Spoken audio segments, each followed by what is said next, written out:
आज हम कक्षा 12 की दूसरी क्लास करने जा रहे हैं और मैंने परसों भी पहला वीडियो अपलोड किया था। मेरा जो मेन मकसद है वीडियो अपलोड करने का कि जो हमारे बच्चे हैं कक्षा 12 के वो जो है यहाँ पे समझ नहीं आया तो घर पे देख सकते हैं, क्योंकि हर बच्चे के पास आजकल फोन है तो उस फोन से वो उस टॉपिक को देख सकते हैं। तो मैं ये कहना चाहूँगा कि मैं अभी जो उसको पहला चैप्टर बच्चों को पढ़ाना चाह रहा हूँ। पहला चैप्टर है आपका, क्या है पहले चैप्टर का नाम? परिचय। पाठ पहला, अध्याय पहला, और पहले चैप्टर का नाम क्या है?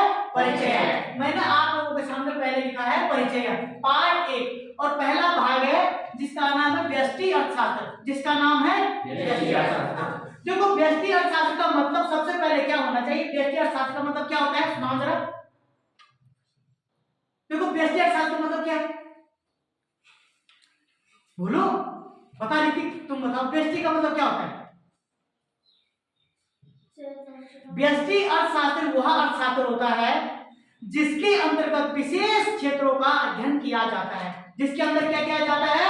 विशेष क्षेत्रों का अध्ययन किया जाता है। व्यष्टि अर्थशास्त्र वह अर्थशास्त्र है जिसके अंतर्गत विशेष क्षेत्रों का अध्ययन किया जाता है।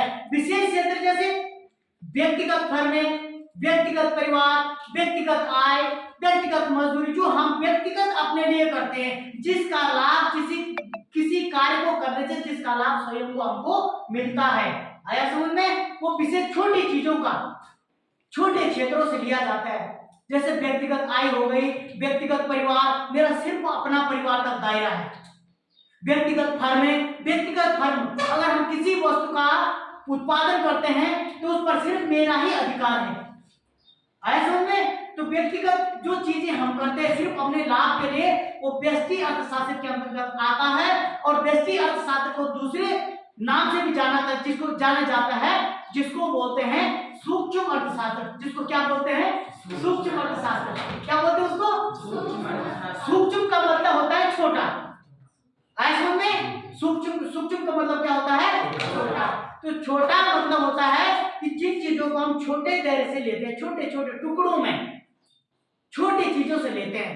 आया समझ में? कि सूक्ष्म अर्थशास्त्र वह अर्थशास्त्र है जिसे व्यक्तिगत इकाइयों से लिया जाता है, छोटी इकाइयों से लिया जाता है। जैसे व्यक्तिगत परिवार हो गया, व्यक्तिगत फर्में हो गई, व्यक्तिगत आय हो गई, व्यक्तिगत उद्योग हो गया, ये चीजें हम क्या लेते हैं?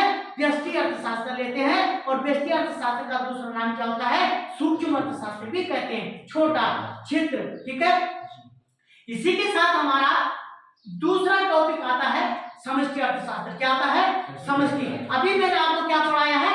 व्यष्टि। जोर से बोलो, समझ नहीं आ रहा क्या? अभी क्या पढ़ाया? व्यष्टि अर्थशास्त्र। और अब मैं क्या पढ़ा? दूसरा उसका अपोजिट है, दूसरा समष्टि। क्या हो गया? अभी तो छोटे के बारे में पढ़ा रहा था, अब क्या बोल रहा हूं मैं? बड़ा। अब क्या बोल रहा हूं मैं? बड़ा। अब तक हम छोटे से परिवार की बात कर रहे थे, छोटे से परिवार की, जैसे हम छोटा सा परिवार ये हो गया। आया समझ में? अब हम पूरे की बात कर रहे हैं, संपूर्ण की बात कर रहे हैं। आया समझ में? तो समष्टि अर्थशास्त्र दूसरा भाग है आपका, कक्षा 12 का सिलेबस है, दूसरी बुक का दूसरा भाग है आपका समष्टि अर्थशास्त्र। समष्टि अर्थशास्त्र वह अर्थशास्त्र होता है जिसके अंदर संपूर्ण अर्थशास्त्र का अध्ययन किया जाता है। जिसके अंदर क्या किया जाता है? संपूर्ण अर्थशास्त्र का अध्ययन किया जाता है। समष्टि अर्थशास्त्र क्या होता है? जिसके अंदर संपूर्ण अर्थशास्त्र का अध्ययन किया जाता है। जैसे क्या होता है? राष्ट्र की आय, समझ में? रोजगार, पूरा रोजगार, राष्ट्रीय आय, राष्ट्रीय व्यय, जो भी खर्चे होते हैं पूरे अर्थशास्त्र के अंदर छोटी इकाइयां भी आती है, बड़ी इकाइयां भी आती है। ठीक है ना? तो जैसे राष्ट्रीय आय आ गई, इसके अंदर देश का कुल रोजगार, देश की कुल बेरोजगारी, ये टोटल इसके अंदर आता है। संपूर्ण अर्थशास्त्र लिया जाता है। समष्टि अर्थशास्त्र का शब्द का मतलब, समष्टि का मतलब संपूर्ण, सारे अर्थशास्त्र से लिया जाता है। इसके अंदर जो जो चीजें आती है वो संपूर्ण अर्थशास्त्र के अंदर आती है। और व्यष्टि अर्थशास्त्र के अंदर सिर्फ विशेष क्षेत्रों का अध्ययन किया जाता है। व्यष्टि अर्थशास्त्र वह अर्थशास्त्र है जिसके अंतर्गत विशेष क्षेत्रों का अध्ययन किया जाता है। जैसे व्यक्तिगत परिवार, व्यक्तिगत आय, व्यक्तिगत रोजगार, व्यक्तिगत फर्में, व्यक्तिगत स्वयं अपनी, और संपूर्ण का मतलब पूरे संपूर्ण का राष्ट्रीय आय। राष्ट्रीय आय का मतलब क्या होता है? जिस पर जनता का सभी लोगों का अधिकार है। आया समझ में? राष्ट्रीय आय है जो हमारे देश की जो आय है उस पर सभी लोगों का अधिकार है। आया समझ में? और जो व्यक्तिगत है, व्यष्टि में जो सूक्ष्म में आएगा उस पर सभी लोगों का अधिकार नहीं है। कैसे करके बोलो? आप छोटा सा उत्पादन करोगे, आप एक अपने घरों में मिर्च का पौधा लगाते हो, मिर्च का उत्पादन करते हो, आप लोग करते हो ना? आप मिर्च का उत्पादन करोगे तो उसमें देश का है क्या उस पर अधिकार? नहीं। क्या उसमें मेरा अधिकार है क्या? नहीं। उसमें इन लोगों का अधिकार है? नहीं। उसमें सिर्फ आपका ही अधिकार है। मिर्च अगर जब बड़ी हो जाएगी, आप हरी मिर्च खाओगे, चटर चटर खाओगे, मजा आएगा आपको, ठीक है ना? दाल भात के साथ, सब्जी के साथ खाओगे, है ना? और मैं जाऊंगा आपके पास कि भाई मुझे भी मिर्च दो, तुम बोलोगे अच्छा भी जब क्यों दूंगा मैं तुझे मिर्च, तू भी बोले। आया समझ में? तो उस फर्म पर, परिवार पर जिसका अपना स्वयं का अधिकार होता है, छोटी चीजों पर व्यक्ति का अधिकार होता है। आया समझ में? ऐसा तो नहीं है कि ट्रेन पर हमारा अधिकार हो जाए, है हमारे रोडों पर हमारे अधिकार हो जाए, सरकारी हॉस्पिटलों पर हमारे अधिकार हो जाए, नहीं है ना? तो छोटी चीजों पर हमारे अधिकार होता है। तो व्यष्टि अर्थशास्त्र वह अर्थशास्त्र होता है जिसके अंदर विशेष क्षेत्रों का अध्ययन किया जाता है, जैसे व्यक्तिगत फर्में, व्यक्तिगत आय, व्यक्तिगत परिवार, व्यक्तिगत फर्म, ये जितनी भी चीजें आती है ये समष्टि और सूक्ष्म के अंदर व्यष्टि अर्थशास्त्र के अंदर सूक्ष्म अर्थशास्त्र भी आता है, और समष्टि के अंदर सारा आता है। आया समझ में? ये आपके समझ में आया। इस चैप्टर का नाम है इस चैप्टर का नाम है परिचय, जिसको इंग्लिश में बोलते हैं इंट्रोडक्शन। क्या बोलते हैं परिचय को? आप कहीं पर जाते हो, कहीं इंटरव्यू देने के लिए जाते हो तो वो बोलते हैं अपना इंट्रोडक्शन बताओ, अपना परिचय बताओ। तो आप अपना परिचय को बताओगे कि मेरा नाम ये है, मेरा पापा का नाम ये है, मेरी मदर्स का नाम ये है, और मेरा गांव का नाम ये, मेरा डिस्ट्रिक्ट ये है, ठीक है, मेरे स्टेट का नाम ये है, ठीक है ना? इन चीजों को बताते हो, तब वो आप आगे की प्रोसेस, जो भी आगे की प्रक्रिया होती है तब बताते हैं। तो मैं इस चैप्टर को आगे कहना चाहूंगा कि अभी आपके सामने है ये क्वेश्चन है। क्वेश्चन का नाम है कि अर्थशास्त्र की केंद्रीय समस्याओं की विवेचना कीजिए। क्या लिखा है? अर्थशास्त्र की केंद्रीय समस्याओं की विवेचना कीजिए। पहला टॉपिक है आपका, क्या है? पहला टॉपिक क्या लिखा है?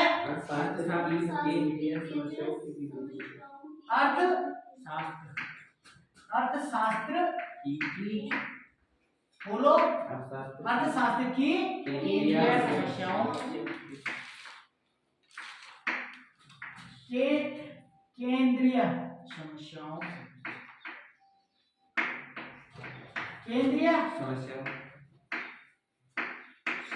विवेचना कीजिए।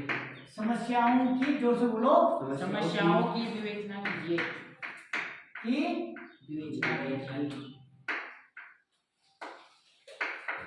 विवेचना कीजिए।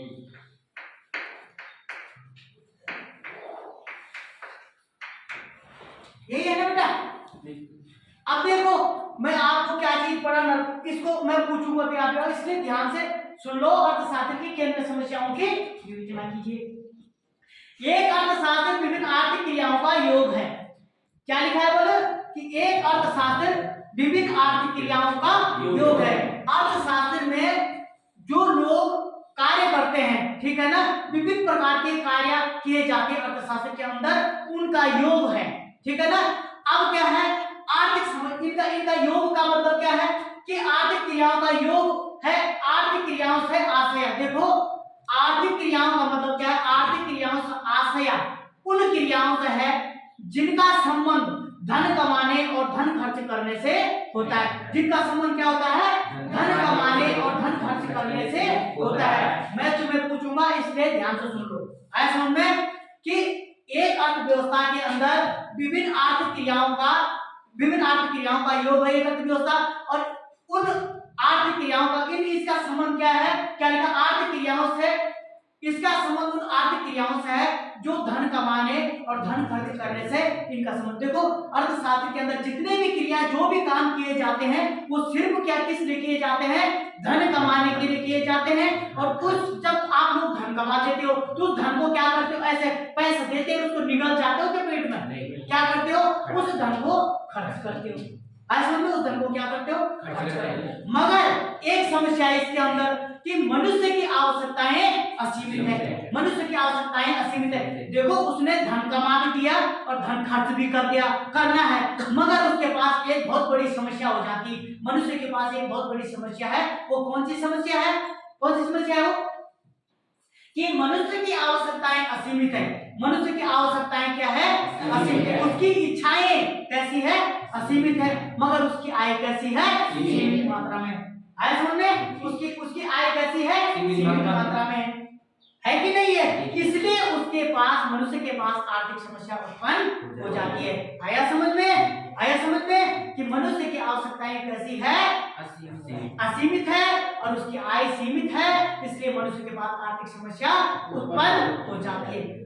अगर जब ये हो जाता है उसके समस्या, उसके सामने अनेक प्रकार की समस्या उत्पन्न होती है। जैसे मान के चलो, मैं आपको एक छोटा सा उदाहरण दूंगा कि जैसे आप लोगों के पास पेन भी नहीं है, पेन नहीं है आपके पास, ठीक है ना, आपके पास क्या नहीं है, पेन नहीं है, ठीक है ना, और आपको जो है कुरकुरा भी खाना है, ठीक है, कुरकुरा भी खाना, पापा ने 10 रुपए पेन के लिए दिया, आपको रोज कुरकुरे के लिए भी पैसे देता है पापा, ठीक है ना। अब दो चीज है, आपके पास पेन नहीं है, अब दो चीजों में से आपको किस चीज को सबसे पहले खरीदना पड़ेगा, आपको इन दोनों, या तो कुरकुरा खाना है या तो पेन लेनी, दोनों में से सबसे पहले कौन सी चीज खरीदनी है, आपके पास क्या चीज नहीं है, जिसके लिए आप विद्यालय आ रहे हो, मेन चीज कुरकुरा की जगह तो आप घर में जाके खाना खा सकते हो।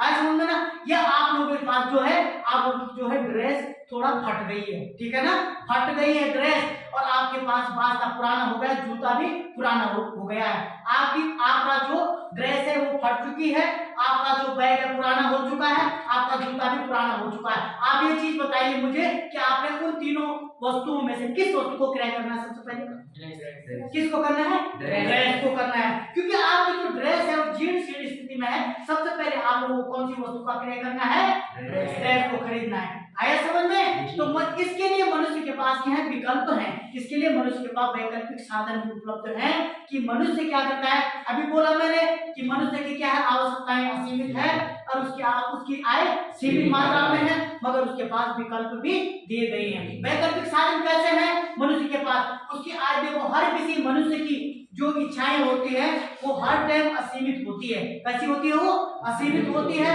वो कभी भी उसकी इच्छाएं कम नहीं होती है। किसी व्यक्ति को अगर महीने का 5 लाख रुपए भी मिल रहा है ना, तो वो सोचता है मैं हवाई जहाज का मालिक बन जाऊं, आए समझ में, मैं हेलीकॉप्टर में घूमूं, आए समझ में। और जिस व्यक्ति की 10,000 रुपए सैलरी है, प्रति माह 10,000 कमाता है, वो भी सोचता है कि मैं भी मोटरसाइकिल में घूमूं। उसकी आय कभी भी, उसकी जो इच्छाएं हैं वो कभी भी संतुष्ट नहीं होती है।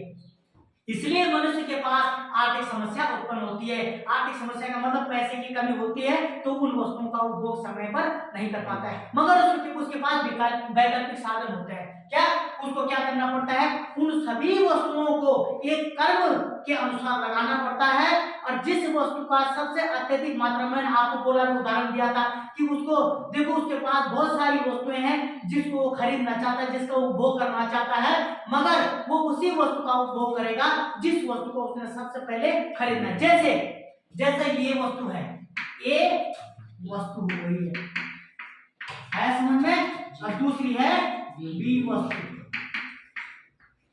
दो वस्तु हैं और दोनों वस्तुएं, ये भी चावल है, क्या है ये, चावल, और ये क्या है, ये भी क्या है, चावल।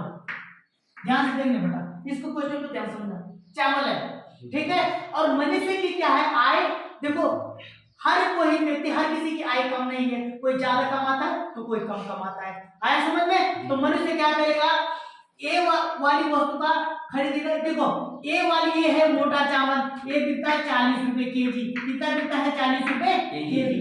ए बिकता है 100 रुपए केजी, कितने का बिकेगा, 100 रुपए केजी। जो बी वस्तु है वो बारीक चावल है, उसकी क्वालिटी अच्छी है, और जो ए वाली वस्तु है वो 40 रुपए किलो चावल है, उसकी क्वालिटी थोड़ा कम है, मगर दोनों से पेट भरता है। दोनों से, किसी से ऐसा तो नहीं है कि जो हम मोटा चावल का उपभोग करेंगे तो हम उस चावल को खा करके उछलना शुरू कर देंगे, आए समझ में, ठीक है। क्या हम दौड़ना शुरू कर देंगे, है ना? तब हम बोलेंगे यार इस चावल को मत खाओ, बारीक चावल लेना जरूरी है क्योंकि उससे आराम मिलता है। ऐसा तो जरूरी नहीं है ना समझ में? तो क्या करना पड़ेगा, हमारी आय क्या है, सीमित मात्रा में। तो हमें कौन सी वस्तु का उपभोग करना चाहिए, एक वस्तु का। क्यों करना चाहिए बेटा, क्योंकि बेटा हमारी आय सीमित है, कम है, ठीक है ना? देखो इसमें दो ऑप्शन है, अगर हमारी आय ठीक है ना बारीक चावल खाने के हैं तो हम बारीक चावल भी खा सकते हैं, हम बी वाली वस्तु का उपभोग भी कर सकते हैं। और अगर हमारी आय कम है तो हम 40 रुपए वाले चावल भी खा सकते हैं। दोनों ऑप्शन हमारे पास है, दोनों चावल की आय समझ में? तो क्या लिखा है, मनुष्य की आय क्या है, उसकी आय सीमित मात्रा में होती है और उसकी आवश्यकताएं असीमित मात्रा में होती है, इसलिए उसके पास क्या हो जाती है, आर्थिक समस्या उत्पन्न हो जाती है, ठीक है ना? और जब आर्थिक समस्या उत्पन्न होती है तो उसके सामने चयन और चुनाव की समस्या भी जन्म ले लेती है। देखो मनुष्य के पास जब क्या होती है, आय कम होती है तो उसके पास क्या होता है, आय की समस्या होती है, तो उसके पास क्या, चुनाव और चयन की समस्या। इसी को चुनाव और चयन की समस्या भी कहते हैं कि उसके पास दो ऑप्शन है, दोनों चावल ही हैं और उसने क्या करना है, या तो ए वस्तु का उपभोग करना है या बी वस्तु का उपभोग करना है। मैं पूछूंगा बेटा, या ए वस्तु का उपभोग करना है या बी वस्तु का उपभोग करना है, आया समझ में? तो क्या करेगा, अपनी आय के अनुसार दोनों वस्तुओं में से एक वस्तु का उपभोग करेगा, या तो ए वस्तु का उपभोग करेगा या तो बी वस्तु का उपभोग करेगा। अब वो ऐसा तो करेगा नहीं कि मोटे चावल भी खरीदेगा और बारीक खरीदेगा, ऐसा तो करेगा नहीं, ठीक है ना? तो क्या करेगा, या तो ये वस्तु को अपनी आय के अनुसार ये वस्तु का खरीदेगा या बी वस्तु का उपभोग करेगा। आया समझ में? इसका दूसरा टॉपिक है, फिर से लिखा साधनों की सीमितता के कारण अर्थव्यवस्था में अनेक केंद्रीय समस्याएं जन्म लेती है। देखो साधनों की सीमितता के कारण, पैसों के कारण, कम कारण, साधनों के कारण, या जो हमारे पास संसाधन होते हैं, हम किसी उत्पादन को करते हैं उसके कम होने, संसाधनों के कम होने के कारण, संसाधन किसे कहते हैं, जिनको हम किसी उत्पादन में लगाते हैं, जिन संसाधनों को हम किसी उत्पादन में लगाते हैं। जैसे कैसे, जैसे हम किसी उत्पादन को उत्पादन करना चाहते हैं किसी वस्तु का, तो उसको सबसे पहले किस चीज की जरूरत पड़ती है, किस चीज की जरूरत पड़ती है, संसाधन। जैसे भूमि हो गई, पूंजी हो गई, जैसे श्रमिक हो गए, जैसे संगठन हो गया, जैसे साहस हो गया, जैसे उद्यम हो गया, ये दुनिया भर की चीजें हैं, तब जाके वो किसी वस्तु का उत्पादन करेगा जब ये संसाधन उसके पास रहेंगे। आया समझ में? तो क्या लिखा उसने लास्ट में कि संसाधनों की सीमितता के कारण अर्थव्यवस्था में अनेक केंद्रीय समस्याओं का क्या लेती है, जन्म लेती है। आप देखो केंद्रीय समस्याएं क्या है, देखो अर्थव्यवस्था की प्रमुख केंद्रीय समस्याएं, अर्थव्यवस्था की प्रमुख केंद्रीय समस्याएं आप लोगों को पढ़ा रखा थोड़ा सा पहले, क्या लिखा, नंबर 2 क्या है, नंबर 2 अर्थव्यवस्था की प्रमुख केंद्रीय समस्याएं,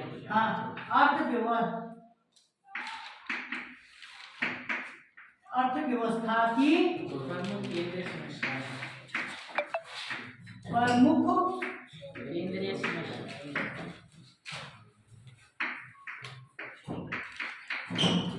केंद्रीय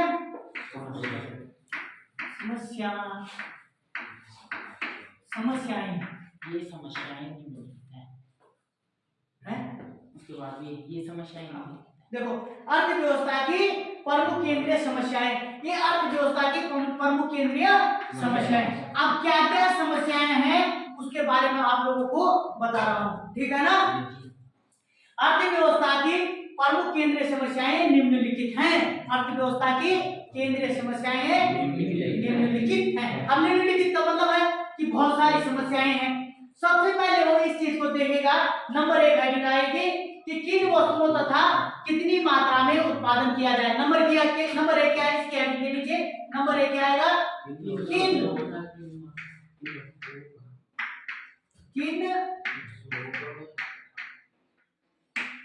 वस्तुओं का तथा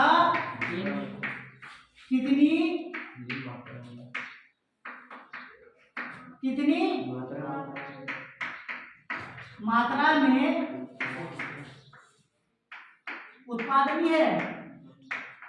उत्पादन किया यही है बेटा। देखो अर्थव्यवस्था के अंदर ये बोल रहा है जब कोई भी व्यक्ति, इसका मतलब क्या है, इसकी प्रमुख समस्याओं का मतलब क्या है, जब कोई भी व्यक्ति किसी भी वस्तु का उत्पादन करता है, कोई भी व्यक्ति किसी भी वस्तु का उत्पादन करता है तो वो ये सोचता है सबसे पहले कि मुझे किस वस्तु का उत्पादन करना चाहिए। आया समझ में? मुझे किस वस्तु का उत्पादन करना चाहिए और कितनी मात्रा में मुझे उस वस्तु का उत्पादन करना है। आया समझ में? तो सबसे पहली बात क्या है कि व्यक्ति क्या सोचता है कि मुझे किन वस्तुओं का उत्पादन करना चाहिए। देखो उत्पादकता उसी वस्तु का उत्पादन करेगा जिसकी बाजार में मांग अधिक होगी। आया समझ में? बाजार में जिस वस्तु की मांग अधिक होती है उत्पादकता उसी वस्तु का उत्पादन बाजार में करता है। आया समझ में? जिस वस्तु की बाजार में मांग नहीं होती है उत्पादकता उस वस्तु का उत्पादन नहीं करेगा, क्योंकि उस वस्तु की बिक्री बाजार में उस वस्तु की मांग तो होगी नहीं। आया समझ में? तो वो उस वस्तु का उत्पादन करना चाहेगा जिस वस्तु का क्या है बाजार में अधिक मांग होगी।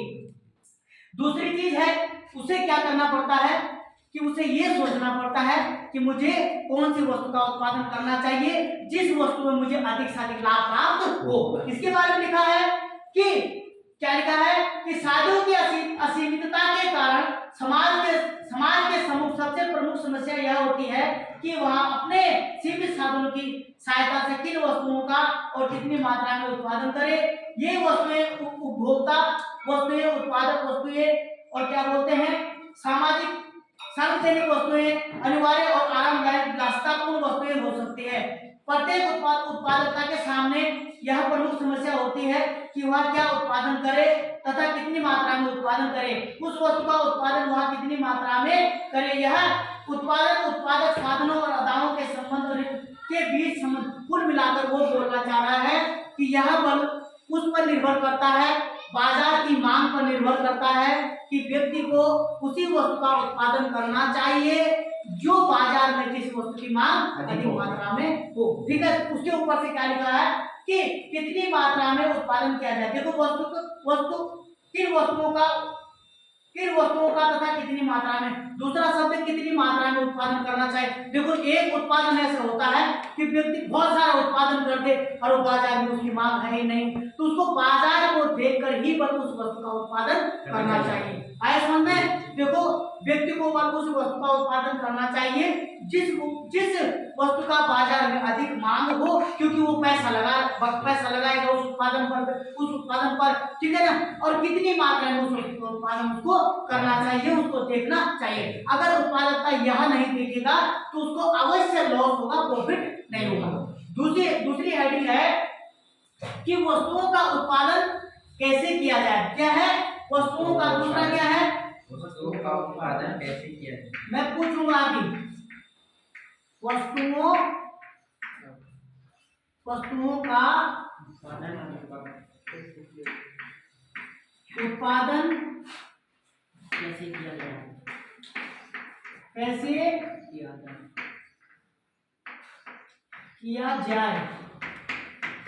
देखो अब वो क्या चीज वो उत्पादन उसने सारी फर्म को तैयार कर दिया है, सारी फर्म को उसने उसमें श्रमिक लगा दिए, मशीन लगा दी, सब चीजों को लगा दिया। ठीक है ना? अब वो सोच रहा है कि उत्पादन को कैसे किया जाए। अब ऐसे क्यों सोच रहा है? क्योंकि वो ये सोच रहा है कि मुझे उस तकनीकी के हिसाब से उत्पादन को करना चाहिए जिससे मुझे अधिक से अधिक लाभ प्राप्त हो।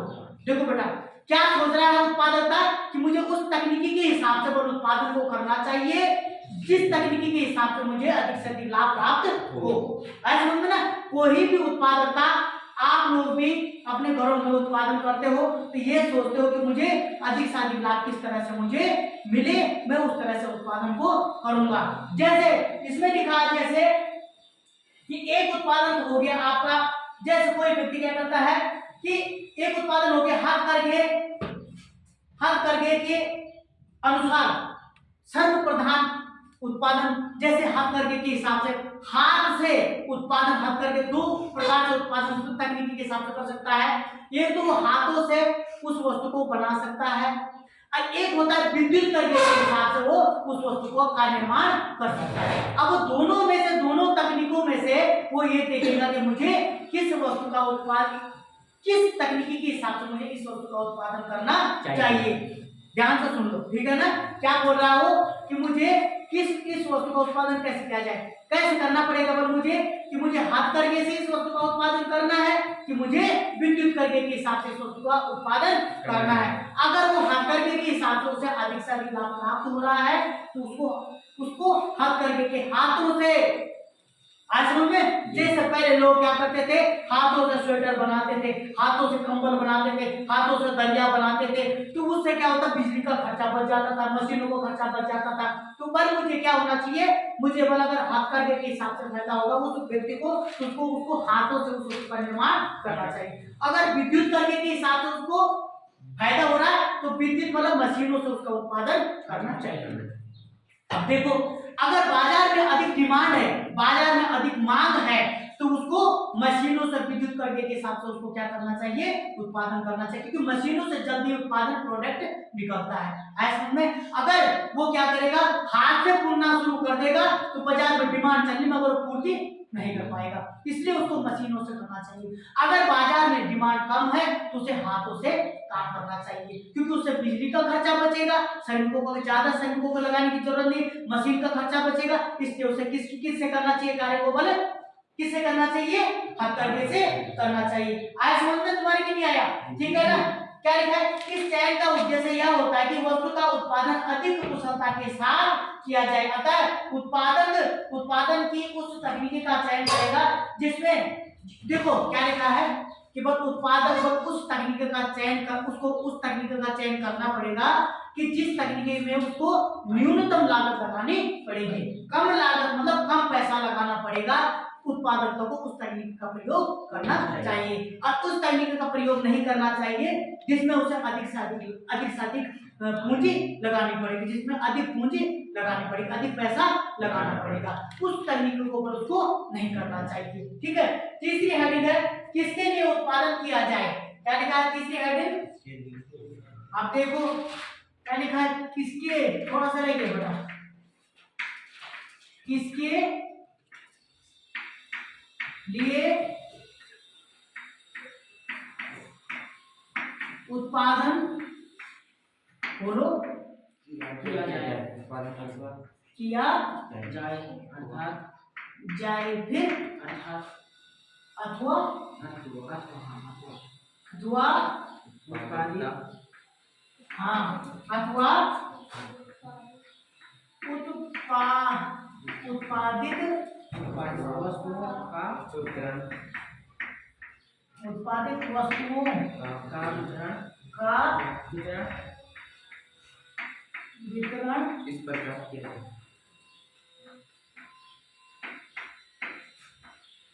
किस प्रकार किया जाए, किया जाए, है ना।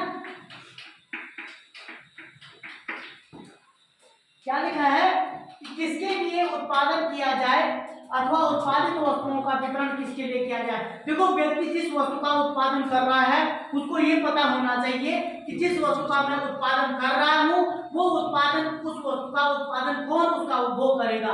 आया समझ में, मैं किसके लिए कर रहा हूँ इसका उत्पादन, ये उसका होना चाहिए। ठीक है। और उसका वितरण मुझे किस प्रकार से करना है। आया समझ में, वितरण, वस्तुओं का वितरण मुझे किस प्रकार से करना, अन्यायपूर्ण से नहीं होना चाहिए वितरण। आया समझ में। जैसे लिखा है कि इस समस्या का आशय यह निर्धारित करना है कि कुल उत्पादित वस्तुओं और सेवाओं में किस किस को कितना कितना प्राप्त हो। इसका उत्तर स्पष्ट है कि प्रत्येक व्यक्ति को उसके द्वारा राष्ट्रीय उत्पादन में किए गए अंशदान के अनुसार आय प्राप्त होनी चाहिए। आय का वितरण असमान एवं न्यायपूर्ण नहीं होना चाहिए। आया समझ में। ठीक है। वो क्या सोचता है कि मुझे बल किस प्रकार से, क्या किसके लिए उत्पादन किया जाए अथवा उत्पादित वस्तुओं का वितरण किस प्रकार, जिस वस्तुओं का वो उत्पादन कर रहा है उनका वितरण मुझे किस प्रकार से करना है, और इन वस्तुओं का उत्पादन के जो मैं उत्पादन कर रहा हूँ वो मैं किसके लिए कर रहा हूँ। आप अपने दुकान में, ठीक है, समोसा बनाते हो या जलेबी बनाते हो, किसके लिए बनाते हो, किसके लिए बनाते हो, जलेबी कौन खाते हैं, बेचने के लिए। कौन खाता है? आपके घर में भालू भी आता है जलेबी लेने के लिए? आता है? बाघ आता है? नहीं आता। कौन आता है? व्यक्ति आएगा, मनुष्य आएगा, ऐसा ना, ग्राहक मनुष्य आएगा ना। तो आप जिस वस्तु का आप उत्पादन कर रहे हो, आपको ये पता होना चाहिए कि आप किसके लिए उसका उत्पादन कर रहे हो, ठीक है ना। अब वो तो आपने कर दिया है कि भाई उत्पादन तो आपने कर दिया उसका। आपने देखा कि मैंने जो है यहाँ पर चावल का उत्पादन कर दिया है, चावल का कर दिया है। अब उसका वितरण किस प्रकार से किया जाए?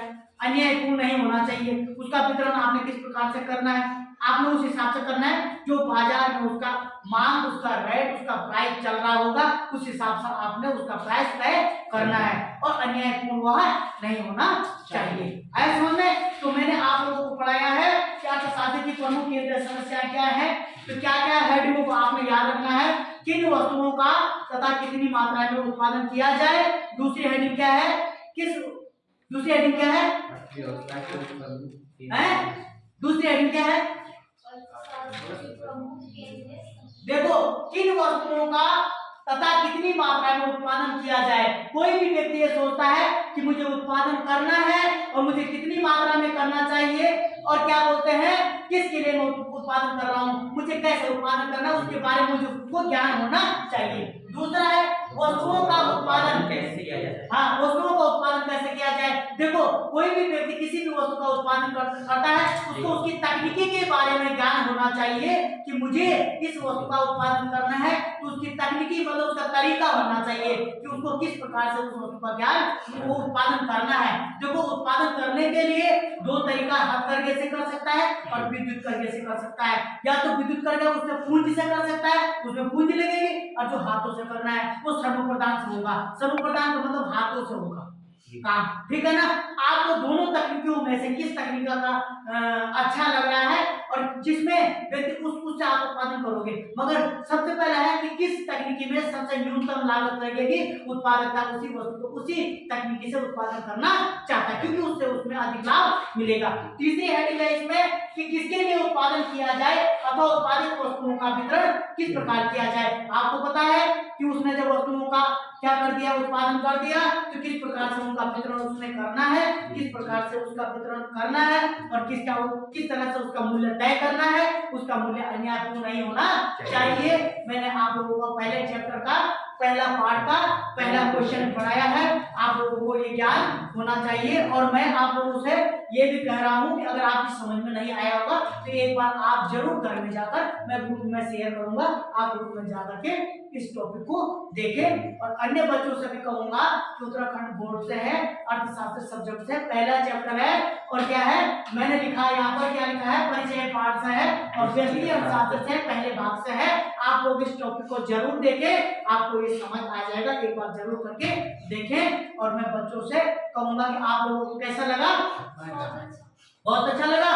तो एक बार